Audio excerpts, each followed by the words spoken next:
De tempos em tempos, o nosso modelo de sistema de governo é contestado, como se o presidencialismo fosse um obstáculo para o pleno funcionamento do país. Na semana passada, o presidente da Câmara, Arthur Lira, encampou a proposta de uma mudança definitiva.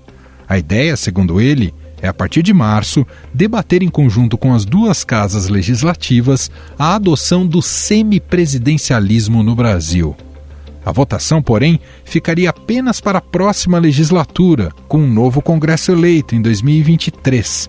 E, se aprovada, entraria em vigor somente a partir de 2030. É uma discussão que a Câmara vai propor, vai tentar se unir ao Senado para que o Congresso faça.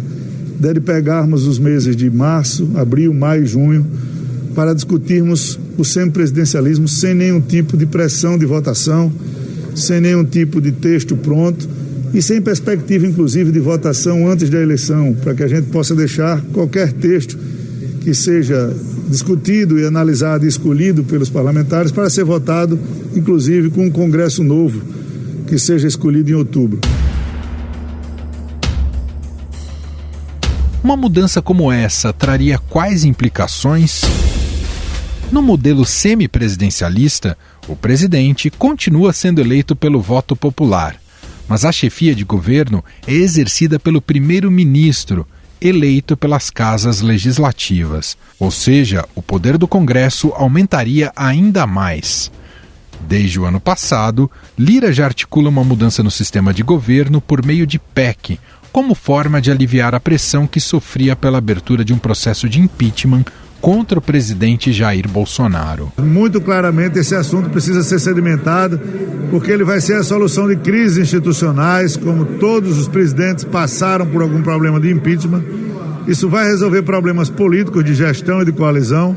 Isso vai dar uma liberdade maior para aquele presidente que foi eleito através de um Congresso com o primeiro-ministro e coadunado numa união administrativa, poder fazer as modificações estruturantes que o Brasil há muito precisa e que não andam. Não andam porque muitas vezes um presidente que é eleito em cima de 60, 70 milhões de votos não tem tranquilidade para fazer. A criação de um modelo híbrido entre o parlamentarismo e o presidencialismo já tinha sido pautada no 9º Fórum Jurídico de Lisboa, focado na gestão de crises e sistemas políticos. No evento, os presidentes da Câmara e do Senado, Arthur Lira e Rodrigo Pacheco, defenderam o semipresidencialismo como meio para evitar a sucessão de crises políticas no país. Um dos responsáveis por promover essa discussão foi o ministro do Supremo Tribunal Federal, Gilmar Mendes, e o ex-presidente Michel Temer. Mendes chegou a sugerir a aprovação imediata da mudança a tempo de valer já para as eleições deste ano. Se trata simplesmente de adotar um semipresidencialismo em que continuaria a haver um presidencialismo forte, mas com uma presença congressual responsável. Outro ministro do Supremo Tribunal Federal, Luiz Roberto Barroso, também defendeu no ano passado a implantação do semipresidencialismo no país para o ano de 2026. Já o presidente do Senado, Rodrigo Pacheco, chegou a afirmar que este seria o sistema mais estável entre todos os existentes no mundo. Na ocasião, o PT criticou a PEC de autoria do deputado Samuel Moreira, do PSDB, e o ex-presidente Lula afirmou que uma mudança no sistema de governo seria um golpe. Em novembro do ano passado, quem atacou a proposta foi o presidente Jair Bolsonaro, que chamou a iniciativa de idiota. Ô, presidente, esse negócio de semipresidencialismo, esse negócio de semipresidencialismo... Tem certas coisas que é tão idiota que não dá nem para discutir. Eu não vou passar a bater boca com ninguém sobre esse assunto. É coisa idiota. Agora eu falo que jogo dentro das 4 linhas. Quem sai fora, daí eu sou obrigado a combater o cara fora das 4 linhas. Na prática, aprovar uma mudança desse porte está longe de acontecer. Até porque seria necessário um debate mais amplo e com a participação direta da sociedade. A interlocutores, Lira admitiu submeter a medida a um plebiscito que envolveria a consulta popular. O Brasil já realizou 2 plebiscitos sobre sistemas de governo, um em 1963 e outro em 1993. Nas 2 consultas, o parlamentarismo foi derrotado. Uma prova de que o parlamentarismo no Brasil tem sido sempre a antessala do golpe. É essa mesma maioria conservadora e reacionária que historicamente domina o Congresso que quer novamente jogar o Brasil na aventura parlamentarista. É por isso que o povo vai dizer outra vez um não rotundo ao parlamentarismo no dia 21 de abril, como já fez no plebiscito de 63. Agora, ao propor o semipresidencialismo apenas para 2030, Lira tem dito que a proposta afastará o risco de atingir o presidente que governará o país a partir do ano que vem. Na avaliação do parlamentar, isso pode reduzir a oposição de partidos contrários à mudança no sistema de governo. O que está por trás de um movimento como esse de Arthur Lira? Há forças políticas capazes de levar à frente essa discussão? A gente convidou a repórter da coluna do Estadão, Camila Turtelli, para nos contar mais sobre os bastidores do Congresso.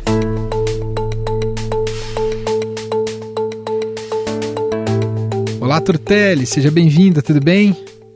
Tudo bom, Emanuel. Obrigada pelo convite mais uma vez. O Arthur Lira verbalizou mais uma vez de que a Câmara pode se debruçar, nesse ano eleitoral de 22, sobre uma proposta de troca do sistema de governo, passando para o semipresidencialismo. Pelo que você acompanha, Turtelli, existe vontade política de que isso vá para frente? Ou mais algo está muito mais centrado no Arthur Lira? Apoio de outros partidos e tudo mais? Olha, Emanuel, com esse apoio, por exemplo, do ex-presidente Michel Temer, do apoio de alguns ministros do Supremo, não é totalmente impossível disso daí avançar. Mas, como a proposta está colocada, é realmente para iniciar um debate. Essa era uma ideia do Lira, inclusive, criar esse grupo de trabalho, já agora, né, numa tentativa dele de jogar isso para o debate eleitoral, para obrigar os candidatos que estão aí a falar disso. Mas isso é uma tentativa dele, né? A gente não sabe se vai colar, se vai criar o debate. E precisa primeiro criar, né, um burburinho. Não é algo que você escuta nas ruas, não é algo que a população está atenta, mas também isso não importa muito quando o Congresso quer passar alguma coisa, né? Eu acho que é importante ter um tempo de amadurecimento e ter um tempo para que todos possam ouvir, debater, colocar suas ideias e explicar muito bem sobre isso. O Lira, inclusive, não descartou a possibilidade de um plebiscito para decidir sobre essa mudança. Mas eu acho que não é algo para agora. Não é algo que a gente vai ver caminhando durante esse ano, porque esse ano é ano de eleição, uma das eleições mais complicadas que a gente está vendo na história do país, né? Quem sabe no ano que vem, começo ali de mandato, o pessoal possa querer caminhar com isso. Mas vai ser um debate longo, ainda mais que é uma proposta que mexe na Constituição, que tem uma tramitação propositalmente mais demorada para que o debate seja mais alongado mesmo. Talvez a gente veja esse debate andar um pouco a partir do ano que vem. Agora, tramitar de verdade precisa de mais alguns empurrõezinhos. Sim, é importante isso que você ressaltou, né? Porque a população brasileira teve a oportunidade de opinar 2 vezes já, né, em plebiscito sobre troca de sistemas de governo. A mais recente nos anos 90. Colocar a população fora dessa decisão, não ser consultada, né, por uma talvez, né, ter efetivamente, se isso andar, soaria muito estranho, né? Soaria no mínimo um pouco antidemocrático, já que se torna uma mudança bastante drástica em relação a como as coisas funcionam politicamente no país, né, Camila? Pois é, precisa debater, né, explicar novamente como é que funciona o sistema de poderes no país, o que o legislativo faz, o que o executivo faz. Isso tem que ser debatido muito tranquilamente. Vamos falar um pouquinho sobre o que a proposta que existe hoje prevê, né? A do deputado Samuel Moreira. Ela prevê que o presidente, né, eleito pelo voto direto, seria o chefe de Estado, comandante supremo das Forças Armadas e tem o poder de dissolver a Câmara em caso de grave crise política e institucional, convocando novas eleições. O presidente é o responsável por indicar o primeiro-ministro, surge essa figura aí, né, que é quem governa de fato com o conselho de ministros. E daí, qual que é a ideia, né? Se você tem uma crise, cai o gabinete e o primeiro-ministro é substituído. Vamos lembrar que a gente passou por 2 processos de impeachment, né? Do ex-presidente, atual senador Fernando Collor, e da ex-presidente Dilma Rousseff. E o processo de impeachment é realmente algo muito traumático para o país. Então, se a gente estivesse num sistema aí de semipresidencialismo, por exemplo, poderia se substituir o primeiro-ministro, que seria um processo menos traumático. Para a gente fechar, Camila, acho que uma proposta como essa não vem se o presidente da Câmara não se sinta num momento muito empoderado. E esse final de mandato do Lira à frente ali da Câmara se mostra que ele nunca teve tantos poderes, inclusive em relação ao orçamento do país, né? Numa escala de 0 a 10, o que você diria o quanto o Lira está se sentindo à frente, quase no comando do país e das contas, Turtelli? Olha, o Lira é atualmente o cara mais poderoso do país. Um dos, se não o mais poderoso do país. É ele que tem o poder de pautar os projetos no chão da Câmara dos Deputados, de tocar projeto para frente ou de barrar e de conseguir articular ali entre os seus pares, os seus colegas deputados, a formação de maioria para aprovar ou não um projeto. O Lira, ele, além dessa questão do orçamento, ele é um deputado muito articulado, consegue conversar e tramitar muito bem ali, costurar acordos, tanto entre os deputados do Centrão, como também os deputados da oposição, inclusive. Então, o Lira, ele realmente reúne hoje muito poder. Agora, o ano que vem, além de ter a reeleição, né, se Lira vai se reeleger ou não, aí vem a nova eleição para a Câmara dos Deputados. E eu acho que é muito cedo, assim, muito longe para a gente prever hoje se o Lira vai ser reeleito ou não. Se você circula hoje nos corredores do Congresso e pergunta isso para quem está lá, a probabilidade é grande. Mas a gente está muito longe, ainda tem muita água para rolar para poder cravar isso, né? Sem dúvida. Melhor ir no mais seguro ali. Vamos esperar um pouquinho para ver o que acontece. Muito bem, Camila Turtelli, repórter da Coluna do Estadão, com a gente aqui no podcast. Obrigado, viu, Camila? Eu que agradeço, um abraço.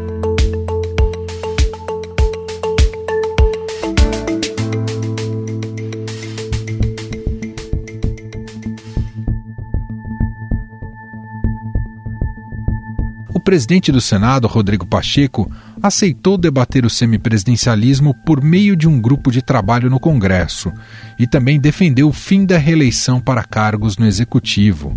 Pacheco classificou o debate como perfeitamente possível. Sobre a reeleição, a sugestão seria a troca da possibilidade de 2 mandatos seguidos por um de 5 anos no Executivo. Afinal, a troca para o semipresidencialismo como sistema de governo qualificaria o funcionamento da democracia brasileira e da gestão federal? Há exemplos bem-sucedidos no mundo? Para falarmos mais sobre o tema, a gente vai conversar agora com o cientista político e colunista do Estadão, Carlos Pereira.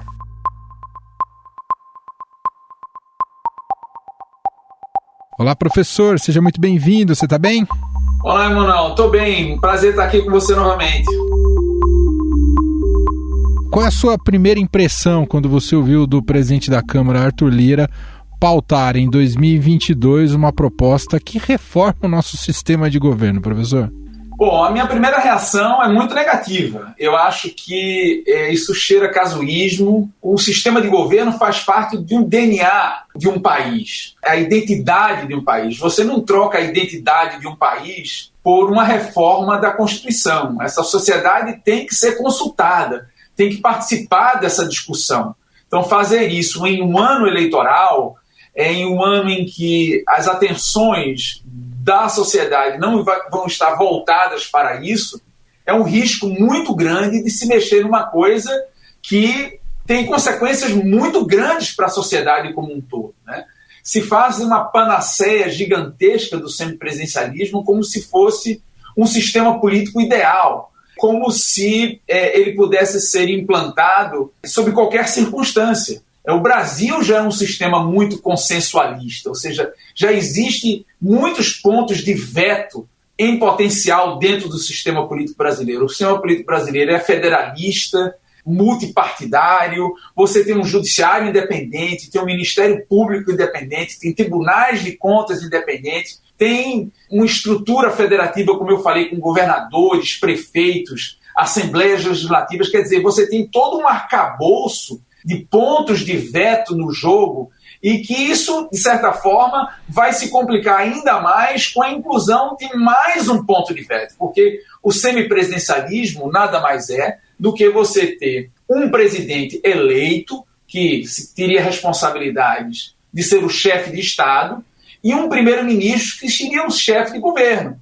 Então, se esse chefe do executivo e o chefe do Estado tiverem preferências semelhantes, pode ser até que a coisa funcione de forma menos conflituosa, mas nada garante que isso aconteça. Pode acontecer, inclusive, do primeiro-ministro ser de um partido diferente do presidente. E aí os conflitos se exacerbam em um cenário em que o Brasil já é por demais cheio de ponto de veto. Então você acrescentaria mais um ponto de veto, mais um complicador que traria dificuldades governativas, né? Existe um estudo recente agora de alguns colegas da UNB, recém-publicado na revista Government in Opposition, André Borges e Pedro Ribeiro, que eles mostram que, enquanto os poderes legislativos do presidente, em regimes presidencialistas puros, como o brasileiro, estimulam a coordenação por meio de coesão e mais disciplina partidária, em regimes semipresidencialistas teria justamente o efeito inverso. Ou seja, diminuiriam a coesão e a disciplina partidária, enfraquecendo assim os próprios partidos.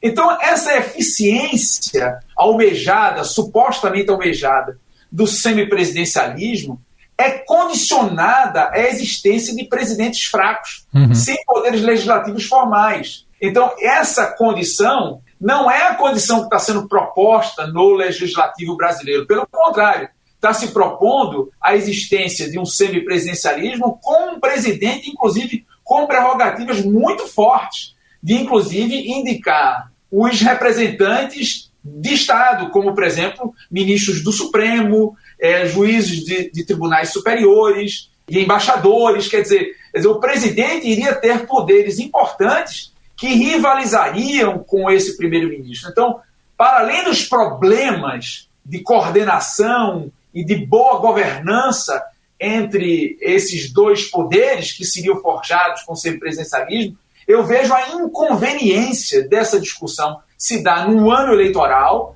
e também sem que a população participe de forma ativa desse processo.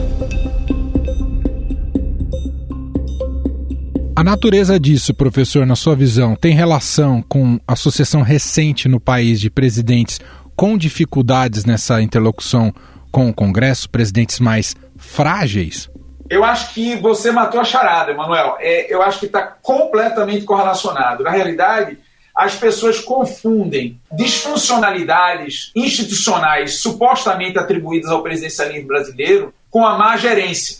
Então, como temos tido, vamos chamar assim, a má sorte de eleger maus governos, maus gerentes, que não entendem como o presidencialismo multipartidário funciona, que montam coalizões muito grandes, heterogêneas, desproporcionais, distantes da preferência mediana do Congresso, como fizeram Lula e Dilma, que fizeram coalizões extremamente grandes e difíceis e geraram problemas de coordenação interna que desembocaram em escândalos de corrupção como Mensalão e Petrolão e terminaram culminando com o impeachment da ex-presidente Dilma. E depois veio o presidente Bolsonaro logo em seguida e se recusa a jogar inicialmente o jogo do presidencialismo multipartidário. E quando o faz numa situação de grande vulnerabilidade, ou seja, se coloca numa situação de refém do Centrão. Então, essas experiências desastrosas de gerência de coalizão, na minha opinião, é que tem sido o combustível para que esse debate do semipresidencialismo volte à cena. É muito mais fruto de uma má gerência, de uma sucessão de governos que não souberam a mecânica do presidencialismo multipartidário e do que propriamente problemas de desenho institucional do presidencialismo multipartidário brasileiro. E, professor, existe clima e consenso entre as forças políticas para que essa pauta avance a despeito da vontade do Lira? Não, eu não vejo que isso tem chance, mas eu acho que, como o Arthur Lira tem exercido um papel preponderante em função dessa escolha do presidente Bolsonaro de praticamente delegar poderes orçamentários, inclusive, para o presidente da Câmara na execução de emendas de relator, emendas essas que têm um efeito importantíssimo na sobrevivência dos parlamentares, obviamente que Arthur Lira ele vai exercer esse papel, ele vai exercer esse poder que foi delegado pelo presidente Bolsonaro. É um risco muito grande, porque são recursos bilionários e discricionários na mão do presidente da Câmara, e ele pode utilizar esses recursos de forma estratégica, ou seja, executar mais emendas de relator para os parlamentares que lhe deem mais apoio, que forem mais fiéis às suas iniciativas, e menos recursos para parlamentares que, porventura, venham a obstaculizar essas iniciativas. Então, precisamos observar se o legislativo vai ser forte o suficiente, especialmente em um ano eleitoral, em que a sobrevivência de vários parlamentares depende desses recursos, se eles serão capazes de resistir a essa tentação de apoiarem esse movimento do Lira a despeito dos riscos de desenho institucional que essa reforma pudesse acarretar para o Brasil. E, professor, quais são as diferenças entre semipresidencialismo e parlamentarismo? Tem diferenças ou é a mesma coisa? Não, tem diferenças importantes. No parlamentarismo puro, não existe a figura do presidente, né? Então, talvez o exemplo clássico de parlamentarismo puro é o parlamentarismo inglês, em que o primeiro-ministro ele exerce a função de chefe de governo e quem exerce a função de chefe de Estado é a rainha, né? Porque ali é um parlamentarismo monárquico. No semipresidencialismo, você tem a figura do presidente eleito, como existe em Portugal ou como existe na França, mas esses países eles não são tão consensualistas como é o caso brasileiro. Então, nós temos um desenho institucional muito mais fragmentado, com muito mais pontos de veto, com muito mais checkpoints, com mais capacidade de obstaculizar o jogo, ou seja, o status quo já tende a prevalecer no desenho atual. No sistema semipresidencialista, esse primeiro-ministro exerceria as funções de chefe de governo, mas o presidente, dependendo do desenho, exerce muitos poderes também. Como eu falei antes, como, por exemplo, indicar ministros da Suprema Corte, ou mesmo apontar o primeiro-ministro, ou dissolver o parlamento. Quer dizer, o presidente tem poderes de interferir também no jogo legislativo, a despeito dele não ser o chefe de governo. Então, por exemplo, se o primeiro-ministro ele perder a confiança do parlamento, o presidente pode chamar à revelia dos interesses do primeiro-ministro novas eleições. Então,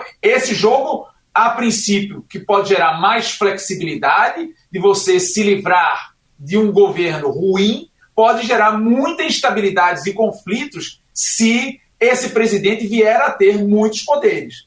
São essas diferenças mais importantes que eu destacaria entre parlamentarismo e semipresidencialismo. Já que isso sempre aparece, né, como o senhor bem disse, como se fosse uma panaceia, né, a solução de todos os nossos problemas políticos, ao invés de pensar em troca de sistema de governo, professor, o que seria ideal para qualificar mais o nosso presidencialismo?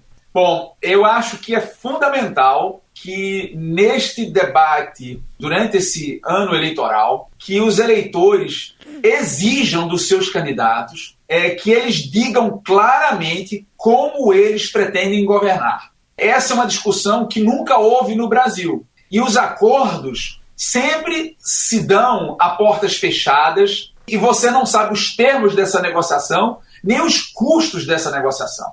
Então eu acho que é fundamental os eleitores cobrarem dos candidatos que eles digam como pretendem montar maiorias, porque muito provavelmente nenhum deles, independentemente de quem venha a ser o vencedor, terá a maioria sozinho no parlamento e, consequentemente, terá que montar coalizões.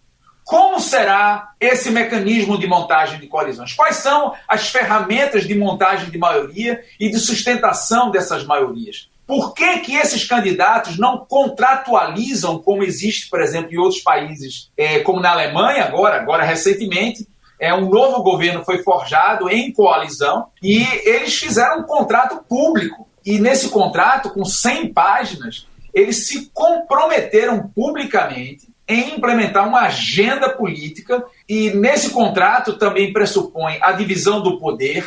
Então a população já sabe o partido tal que vai ficar com tal ministério responsável de implementar tal política. Quer dizer, todo esse jogo se tornaria muito mais transparente e, consequentemente, o eleitor poderia saber de antemão qual desses candidatos teriam mais condições de governar com eficiência e com qualidade. Perfeito. Muito bem, nós ouvimos o cientista político, colunista do Estadão, Carlos Pereira, professor da FGV, comentando um pouco aqui com a gente essa possibilidade do Congresso se debruçar sobre a troca de governo no país, passando para o semipresidencialismo. Muito obrigado, viu, professor, pela análise.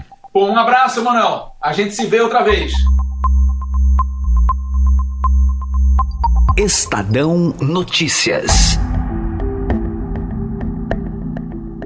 Este foi o Estadão Notícias de hoje, segunda-feira, dia 14 de fevereiro de 2022. A apresentação foi minha, Emanuel Bonfim. O episódio tem roteiro, produção e edição de Jefferson Perleberg, Júlia Corá e Ana Paula Niederauer. A montagem é de Moacir Biasi. O nosso e-mail é podcast@estadão.com. Um abraço para você, uma ótima semana e até mais.